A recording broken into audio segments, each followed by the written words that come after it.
Welcome everyone to the Thursday night program at the Los Angeles Adventurers Club. We've got an interesting speaker for you tonight, as we do every Thursday night. I'm looking forward to this talk. I just recently read the book, and it's very entertaining and interesting, fascinating experiences this person had. So I'd like to introduce, first of all, Mark Thompson. We're one member apart, so yes, you beat me to it by one. I'd like to give a quick shout out to Rick Flores very quickly. Rick has not been around for a while, and it was really good to see him tonight. Rick is the person who introduced me to the club in the first place some 8 or 10 years ago, and it's been a phenomenal part of my life since, so thank you, Rick. Really appreciate it. Mark, tell us a little bit about yourself and how you became affiliated with the club and some of your background. Okay. Well, I was introduced to the club by David Berman, and David brought me here probably about 4 years ago now, and I just couldn't resist coming back time and time again because I just heard so many wonderful stories, and I couldn't believe half of them, but I've since found out that most of them are actually true. A wise choice sometimes. So I was very much taken by the club. And the other thing that really tickled me about this place in particular is that I am a Mason, and this used to be a Masonic lodge. And walking into this place, realizing that at one time it was a Masonic lodge, and where the bear is where the junior warden used to sit, and the worshipful master is, where the flag is right now. I think maybe the senior deacon was over where that polar bear is, and it was very funny to me to see stuffed animals in place of officers of the Masonic Lodge. There are still some relics here from the Masonic Lodge. I noticed there's a box that has black and white marbles, and those are used to blackball somebody if they're not qualified to become a Mason. So I'm glad that you still use it? Same use. Wow. You serve as a club tradition. All right. So that's how I became involved initially in the Adventurers Club. And then I began reading about it and realized how many famous people, one of my heroes, James Doolittle, I've done a lot of research on him, was a member, and I wish I could have met him. It would have been fascinating. Yeah. And many others, so that's how. Yeah, it's amazing. When I first came in, there were so many members that I was just getting to know people, and then they started to pass away, and there's so many people, amazing people that you miss in that. But had great opportunities to meet other people, and yeah, absolutely. Long, fascinating history. Yeah. So you're an explorer in your own right. You've done adventurous things. Can you tell us a little bit about some of the things I've done? Yeah. I would have to say that probably my first adventure, and I'm writing about it right now, was when I was about 19 years old. I was attending the University of California, Riverside. And this was right after the Six-Day War in Israel. And I was fascinated with Israel. I'm Jewish, and I had a bar mitzvah, and I knew a little bit of Hebrew, and I also needed to fulfill a foreign language requirement. So I thought, at the age of 19, I'm going to go to Israel and live with the Israelis. So I ended up being recruited by an emissary from the Jewish agency in Los Angeles. And he said, why don't you come to my kibbutz? You can learn how to speak Hebrew, and maybe you'll settle in Israel. So there I was. I left. My first stop was in Frankfurt, Germany, and I was scared to death. I had long hair. I was carrying a guitar, and the funny thing about it is that I just didn't know where I was going. I ended up at a pension, a hotel pension, and I'm exhausted, and I get into bed, and I'm confused because the beds in Germany were a little bit different than the beds we have here. They have these really thick comforters. They're almost as big as a mattress, and they have buttons on the side and the top. And I didn't know if I should climb inside it or stay on top of it, but whatever, I finally figured it out. And then I had a wonderful breakfast, all kinds of wonderful things to eat, and then I was off to Israel. So that was my adventure, living on a kibbutz for 6 months.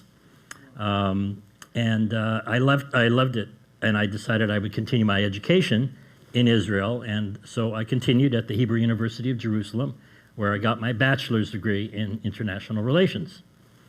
At that time, I was starting to date my lovely wife, Betsy. And Betsy was just out of high school, and I managed to convince her to join me in Israel. Now, this was a major thing. Girls at 19 didn't just go up and visit their guys in a foreign country, but she did. She's really more of an adventurer than I am, I think, having done that. So we really experienced together, Israel together. I rode in Jerusalem a Honda 90. I was the only guy who had a motorcycle. Everybody else had what they called tus-tus. They're like little Vespas. The problem was that I always wanted to visit Betsy on her kibbutz, which was in Tel Aviv. And so I would ride from Jerusalem to Tel Aviv, pick her up. She would always borrow maybe a couple of dozen eggs from the kibbutz where she was staying, and she'd ride on the back of the motorcycle and we'd go back to Jerusalem. The problem was, as you can imagine, a Honda 90 doesn't carry two people very well. And so we ended up, I kept our mechanic in business quite a bit because he always had to replace my back tire. And so, you know, that was a bit of an issue. The other thing is that I often was not very careful when I was riding a motorcycle. I decided one day I would go to the West Bank and just ride my motorcycle through there, and that was a little bit hairy. So, yeah, riding a motorcycle in Israel, I would say, would be quite an adventure. Okay, I agree, I think. So you have a love for astronomy. Yeah. Tell us a little bit about that, because that's evolved into other things too. Yeah, over the it certainly years. has.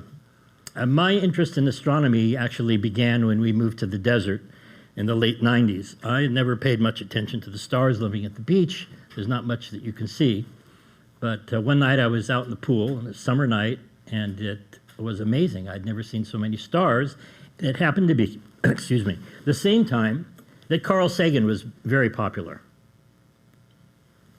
He was being interviewed by Michael Jackson, the radio commentator.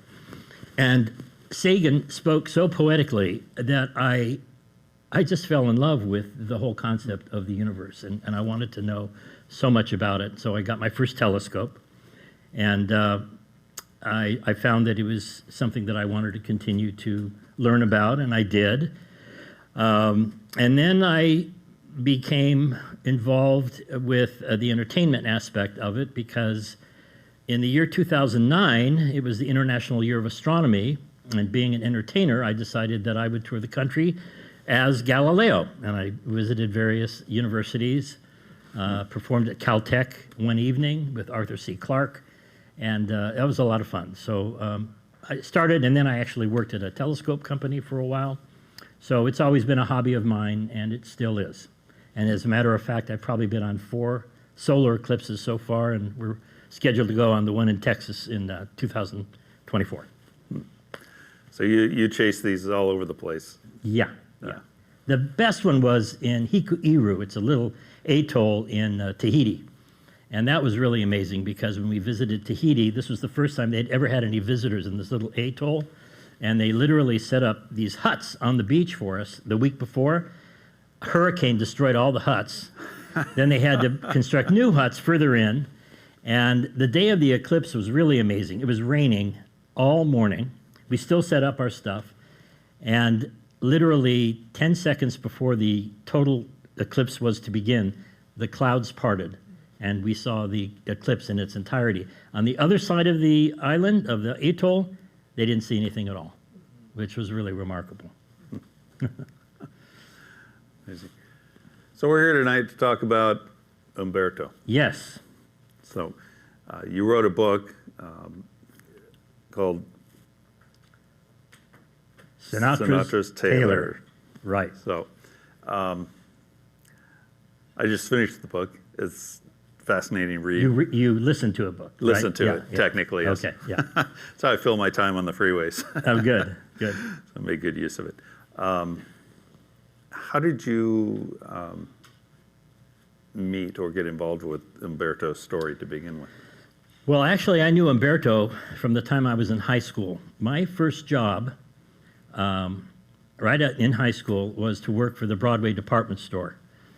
They hired kids in high school to work in various departments, and I was asked to work in the men's department.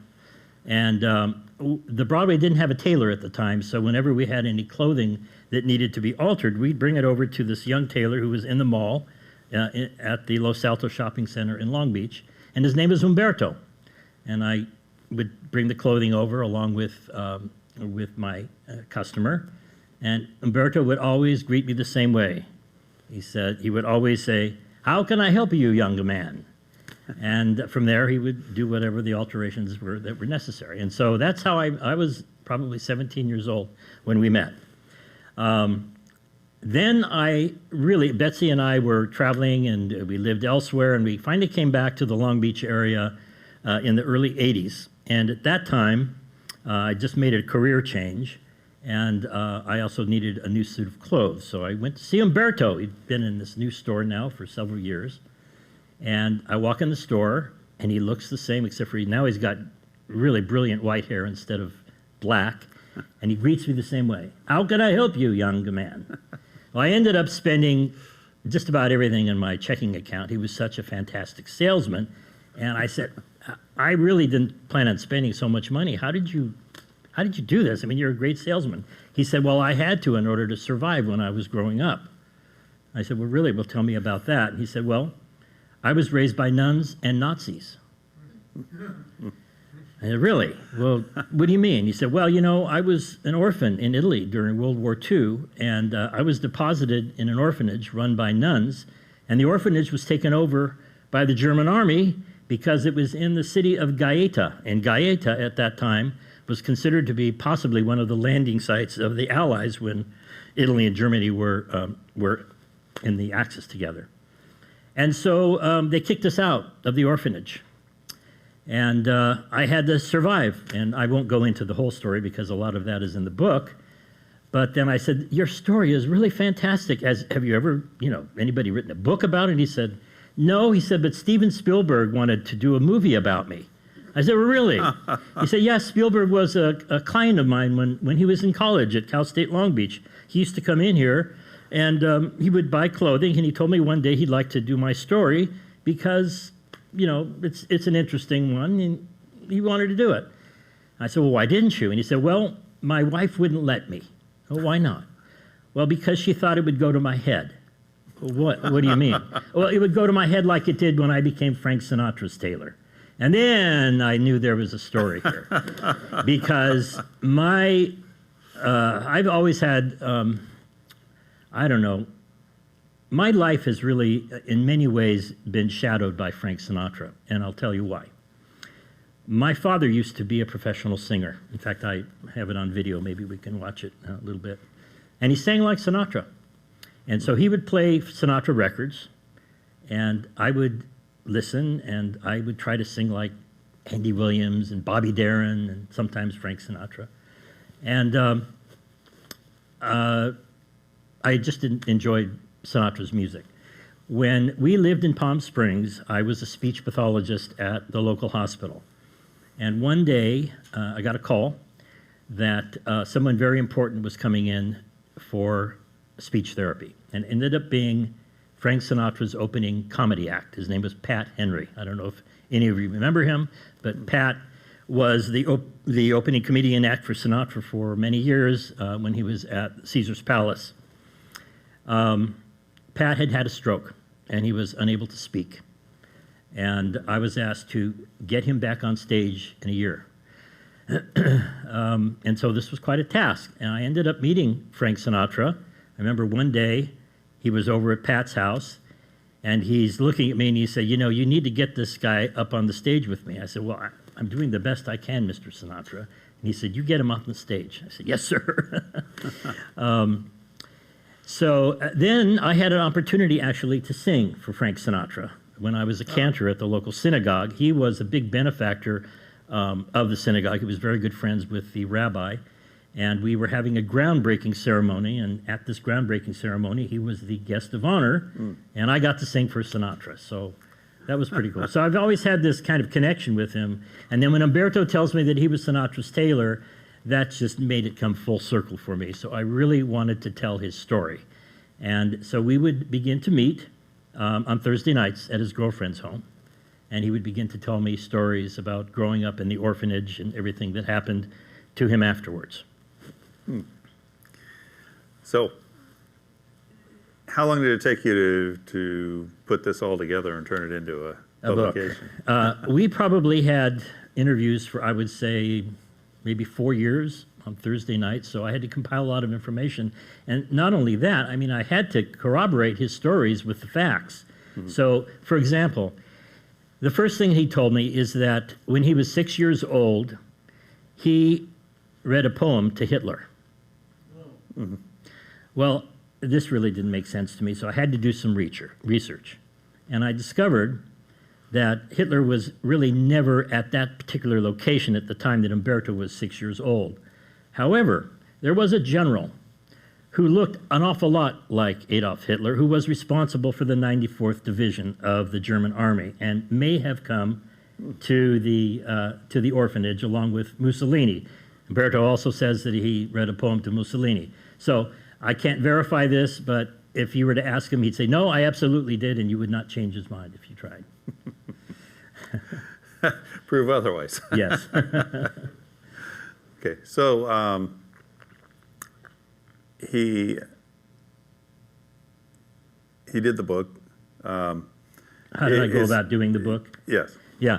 So I had to travel. We went to Italy twice in order to visit some of the spots where he was talking where he grew up. He told me one time that he had to hide from the Germans in the catacombs. And I said, really? Well, where did this take place? And he said, well, I'm sure it was in Rome because that's where the Pope had saved us. And, what do you mean the Pope had saved you? He said, well, we were in this POW camp in Germany, and the Pope found out about our plight, and he arranged for all of us to come to Italy and stay in the Vatican until the end of the war.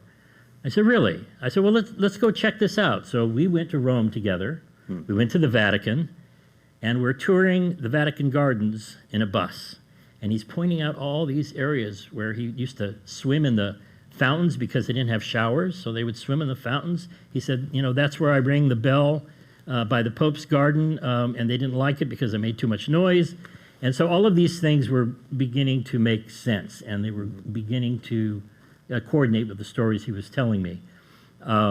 Another story he told me was, as I mentioned, that he was found, he had to hide in the catacombs from the Germans. I'm going to read a little bit about this in the book, so I won't mention too much. But I found out that, in fact, there were catacombs at the Vatican. They're actually St. Peter's burial place. There are some catacombs called the Scauri underneath the Vatican. I don't know if any of you have ever been there. But that's where he supposedly hid. So we went to many places that he talked about in Italy, and it took me about 6 years really to write the book. Long time. Yeah. But well researched. So he was, as I recall, he talked about being a good salesman, but he was quite the hustler all through his life. Yes, he was. Of necessity. Absolutely. Is Umberto still around? Umberto is still around. I wish he could have been here tonight. He's still a tailor, and he's active in Long Beach. He's been there for 60 years. He has his own store. He's the only tailor now in Long Beach, and people come from all over the country to see him still. And he's very, very busy because, as you can imagine, people now are starting to need to have their clothing tailored and for weddings and things like that. And so he was not able to come tonight. And also he's about 85 years old now, and I wasn't sure he was going to be able to walk up the stairs. Yeah, that's a little bit of a climb. And he has too much pride to take the little coaster up there, so we decided that wouldn't be a good idea. Maybe someday he'll come. That would be great. Now, you've had a relationship with him during this time? Right, yeah. We've traveled together. We see them socially a lot, and I still buy clothing from him. This jacket is from Umberto. Yeah, Umberto. Very nice. So you said you had a passage you wanted to read. I do.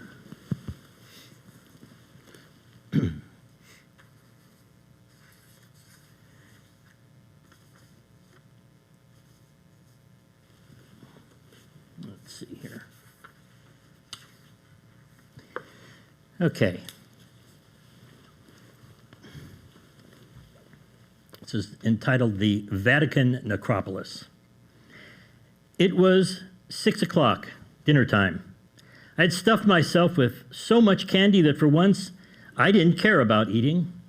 With another hour before rosary, I went to explore while it was still light. The forbidden excavations tempted me. Reverend Mother forbade biking to the Scavi, but said nothing about walking there. I was angry and hurt because Nono left me, and just when I thought he was my ticket out of the orphanage. I sneaked past the guard who stood at the southern portal of the Largo Basci, near the grottos. No one was at the Scavi site. I slipped into one of the openings. Inside, it was warm and damp. The air smelled heavy. I moved in deeper as my eyes adjusted to the half-light. About 10 meters, I came to a large space, almost like a room. The terracotta walls were painted with images of trees and birds. An archway led to another space, lined from floor to ceiling with rows of small, open, horizontal niches. I stuck my hand into one and felt some sticks and the solid round piece that just fit into the palm of my hand. I grasped it, held it up, and found myself looking into the eye sockets of a human skull. I screamed and fell down in a faint and almost passed out again when I came to and saw the skull on the ground staring at me. That was it. I had to escape this chamber of horrors.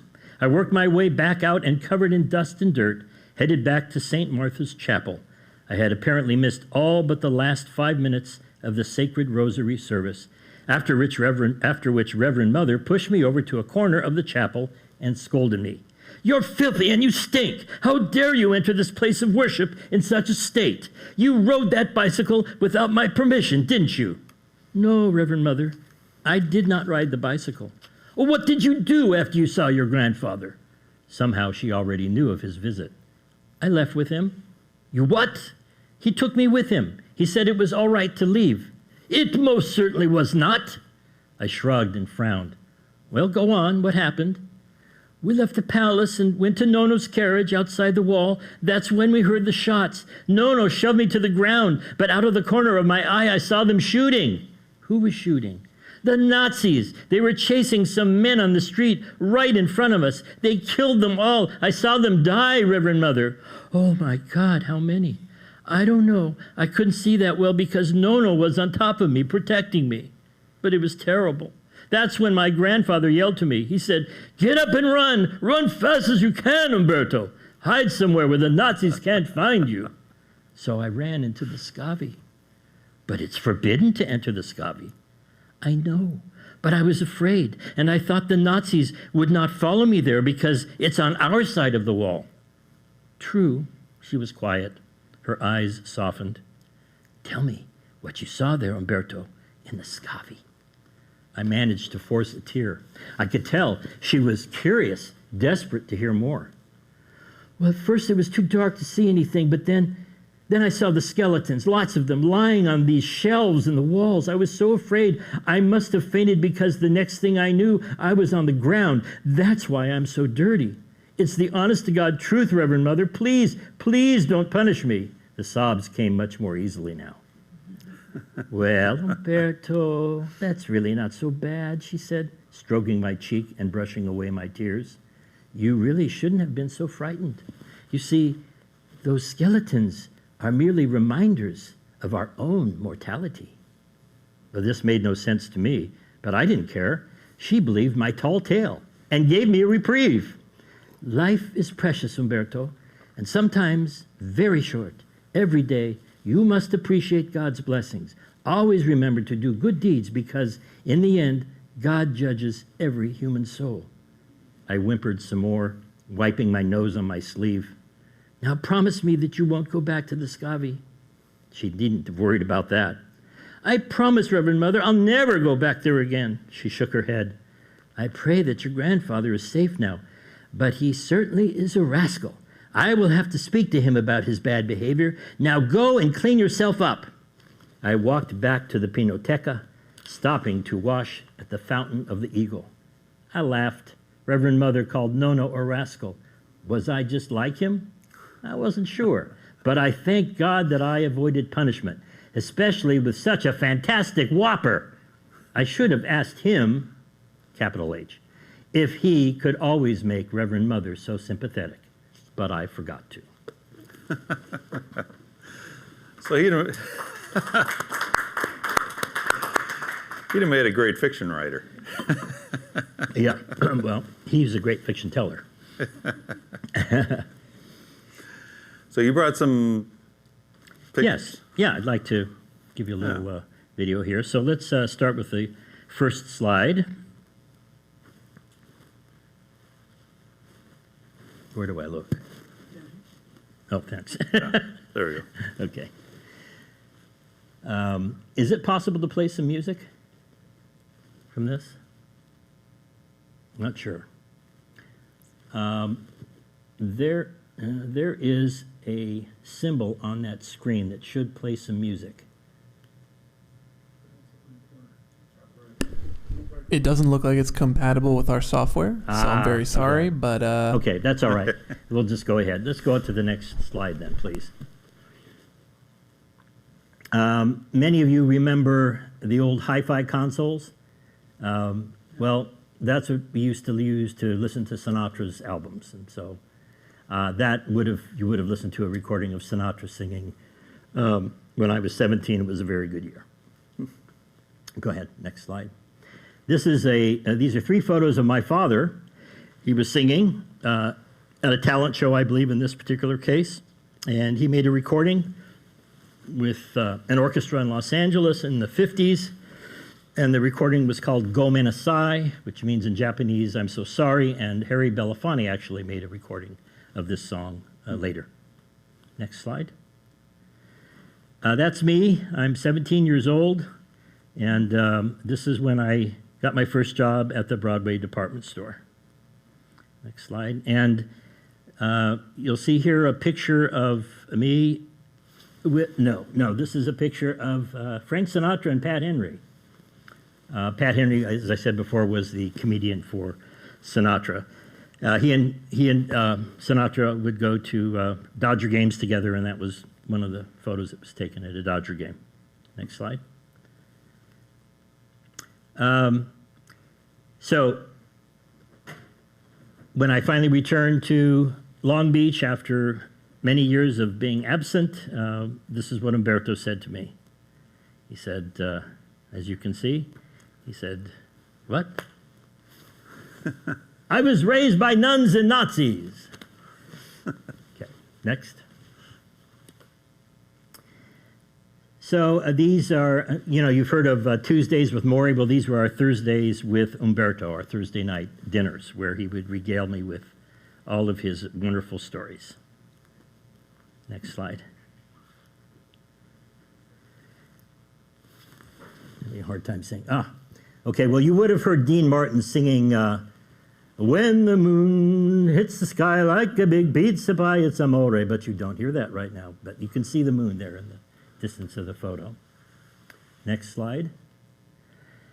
I know you've been to Italy and you've sampled the food.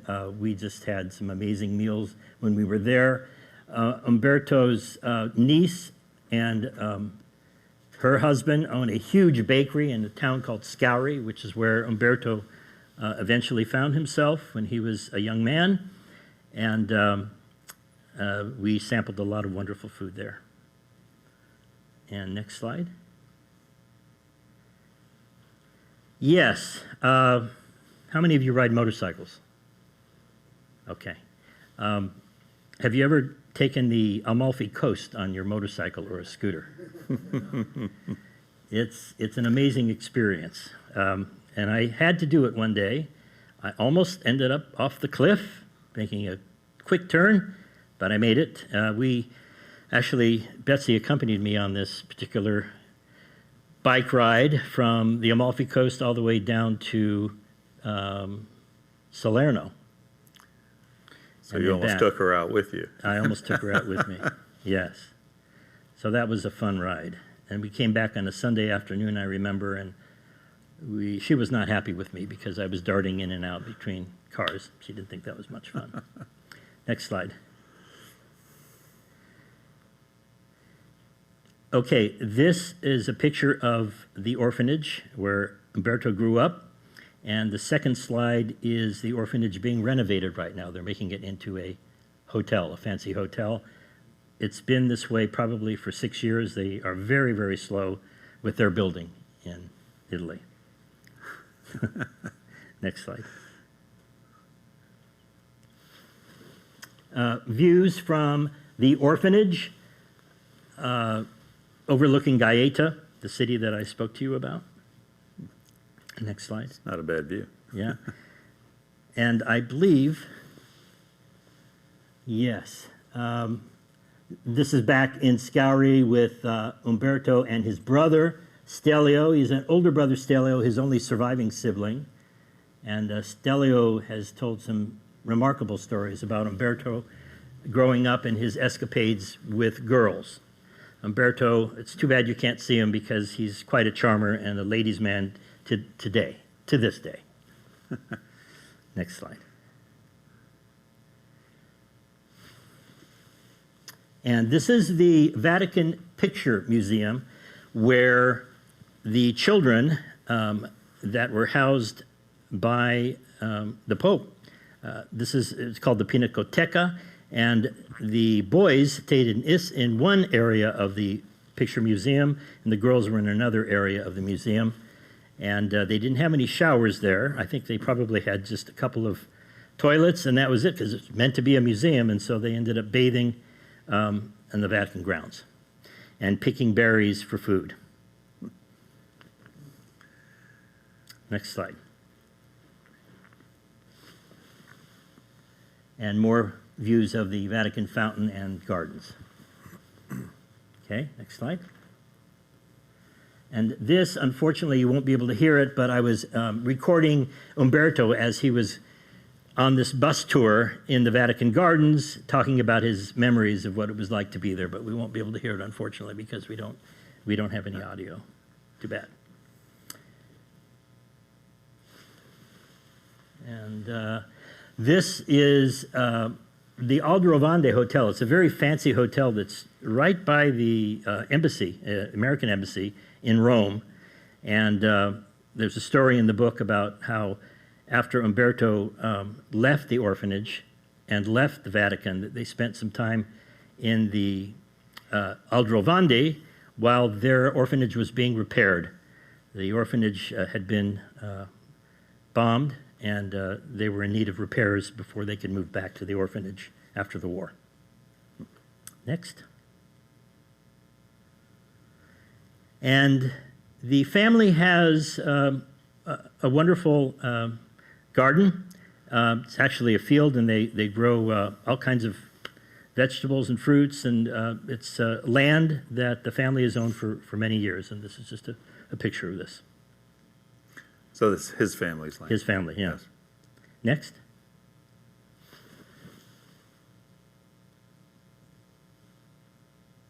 And It says the umbrellas of Lido, Aurora. okay, yes, thank you. Scauri.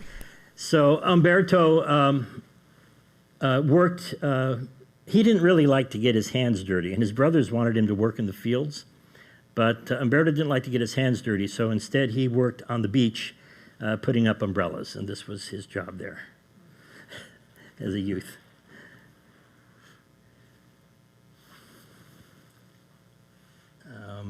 Okay, so we were visiting here, we were visiting city and the Amalfi Coast, and Umberto was just kind of hobnobbing with the locals there, feeling very comfortable.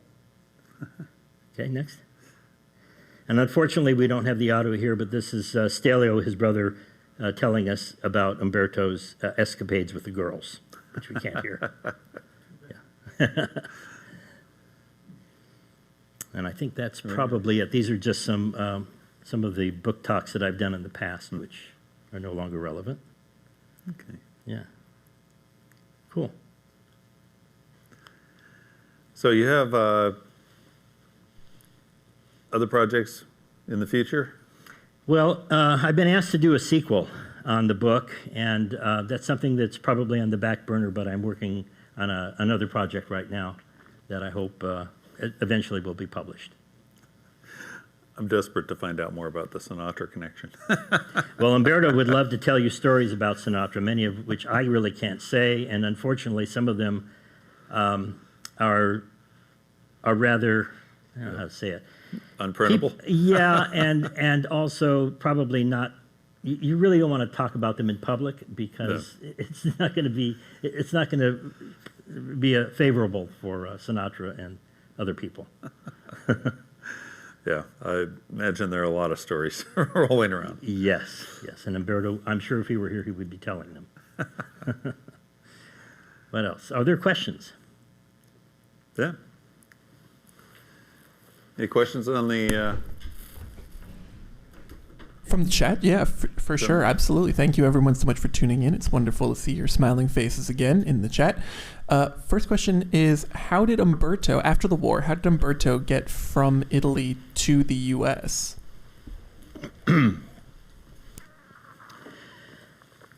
By boat. He was on a boat called the Olympia, and the Olympia sailed from Naples and made it, I think, within about 2 weeks to Ellis Island, going through various ports of call. And so that's how he made it. And when he arrived in Ellis Island, he wasn't admitted immediately because he was dancing with a lot of girls, a lot of Greek girls, and he injured his foot. And they wouldn't let him into the country until his foot had healed. So that was a bit of a problem for him. But it was the boat, and I just forgot the name of the boat that at the same time sailed and sank literally a week before. Andrea Doria. Thank you. He should have been on that boat, but his brother, who had arranged the transportation, just didn't get tickets in time for him to take the Andrea Doria, so he ended up going on the Olympia, and it's a good thing because he may not have made it if he had been on the Andrea Doria. I think something like 36 passengers were killed in that. So that's how he got there. For sure, thank you so much. Mm-hmm. And then from New York, how did he get out to L.A.?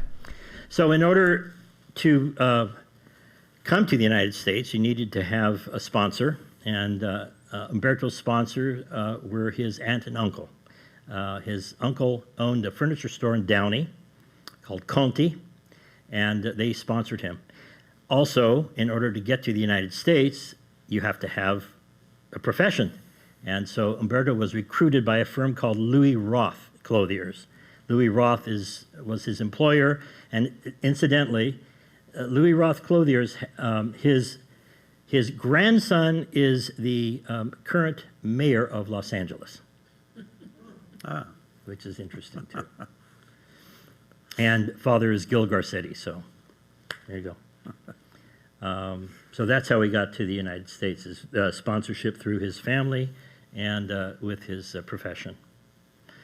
Probably should let you know that he was able to form the relationship with Sinatra through the Louis Roth Clothier Agency. Louis Roth took over for Cy DeVore, who was Sinatra's tailor for many years. When Cy DeVore passed away, Louis Roth took over the business, and then Umberto took it over from Louis Roth after the founder of the company passed away, and that's when he began to work with Sinatra and the Rat Pack. And so prior to working as Sinatra's tailor, did Louis have any tailoring experience? Did Umberto have any tailoring experience? Did Umberto have any tailoring experience? Actually, he went to school in Milan. That's where he received all of his training, and he had to pass a very rigid test at the embassy in Naples in order to be qualified to be accepted by Louis Roth Clothiers. And there's a little chapter in the book about that episode. In the book, you'll discover that Umberto didn't have proper clothing when he showed up for his interview because it was stolen out of his Vespa. And so he showed up with basically in rags and had to prove himself to people there at Louis Roth, and he was accepted. Mark, I have a quick question. Hey, Mark. Sorry. Sorry, Alec. I know I just told you that was the last one, but we got one more Okay. as you left the room. From Linda Abrams. Linda wants to know, Mark, I lived near Los Altos Shopping Center in high school and was there often. Your pick, age 17, looks familiar. What high school and shul did you attend? You're in trouble now. Hi, Linda. Went to Millikan High School and attended and went to the synagogue was Temple Israel in Long Beach. Yeah, that's funny. How did she find me? We'll have to wait and see if you were long lost classmates. I had a quick question. Maybe it's in the book, but with Frank Sinatra having somewhat questionable connections to, certain figures and Yes. families, Right, perhaps, who I could imagine wanting a good tailor. Did he ever have any run-ins with any of the crime families or anything like that who were looking to get a suit jacket? Yes. And that's it? Is that going to be one of those you have to read the book? Unfortunately, I cannot tell. Maybe the second book, if Umberto lets me, but he may not. He wants to stay alive. There's some pretty rough questions, pretty rough characters there that he had to deal with from time to time. Yeah. Well, I'm sure they looked great, though. Oh, I'm sure they did. He did tell the story, I think about a year ago, he and his girlfriend were in New York, and they went to this hotel, and some big guy, really big, stops him in the lobby. He says, "Hey, you remember me?" Umberto says, "I don't think so." And he said, "Come on, you got to remember me." Well, apparently this guy was connected and recognized Umberto from many, many years ago. It sounded like he was glad to see him. Apparently he was very glad to see him, yes.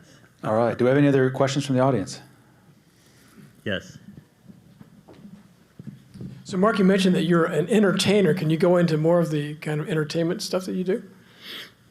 Well, I would say that primarily what I've done is sing in a synagogue. I'm a cantor, and so that I've been doing that for most of my life since I was maybe about 30 years old. But in addition to that, the one-man show that I did on Galileo, and from time to time, I'll do shows locally. But yeah, I would say mostly it's just being the ritual work and the religious work that I've done. That's entertaining. Yeah. So I had a question about riding a motorcycle in Italy or Israel. I've done some third world traveling, and I know traffic in other countries ain't necessarily like Los Angeles. Yes. Can you tell us any adventures from Italy or Israel or any lowlights in your motorcycle career? Other than the fact that I had to change the back tire just about every month, and the episode that I had getting stopped by a policeman in the West Bank, most of the stories were really pretty good in Israel. We got along fairly well. Can't remember too many incidents where, I did get hit by a truck once. Yeah, Betsy was on the back of the motorcycle, and we were leaving Tel Aviv, and I guess I just didn't see this big semi approaching, and I turned right, and the truck ran into me and launched this, I don't know how many feet. We were okay, just a little bit shook up. But that was one episode that I can think of now that you mention it in Israel. And in Italy, no, it was just thrilling. I mean, there's a section in the book where Umberto, who ends up getting a motorcycle, rides on the Amalfi Coast. And the way he described that experience, I wanted to relive it for myself. And so renting that Vespa was just really a lot of fun and scary. But just one of those bucket list things that you just got to do. And I ride a motorcycle now, but it's not nearly as scary as that was. Yeah. I find it amazing that your wife married you anyway. After tonight, you may have some second thoughts. Okay. Any other questions? As a youngster, with my folks, we drove into Rome in the 1950s. There was an intersection with 5 roads coming in, a police officer, a traffic officer, standing on a podium in the center, and he would beckon one car at a time out from each of the roads, and they all met in the center. It took us 3 backups to get through. Did you run into anything like that when you were in Italy? Not on the motorcycle, but certainly in a car. Yes, it can be quite hairy getting through Rome, as I recall. Yeah, not much fun. I don't think I'd want to do it on a motorcycle for sure. But if I go back to Italy, I would certainly like to rent a nice motorcycle and do some country riding. I think would be a lot of fun. Chuck? No? Okay. That's it? All right. Well, thank you, Mark. Thank you. Enjoyed Ken. this very much. Thank you for you. coming down. And Thank you. we'll have to If see more of anybody you. is interested in purchasing a book, they're right over here. I'd be happy to sign it as well. All righty. So. Now, if anyone wants to find more information, any websites or things to search for? Yeah, I've got bookmarks here, and you're welcome to take that, and it has all the information on my website and future projects that I'm involved with.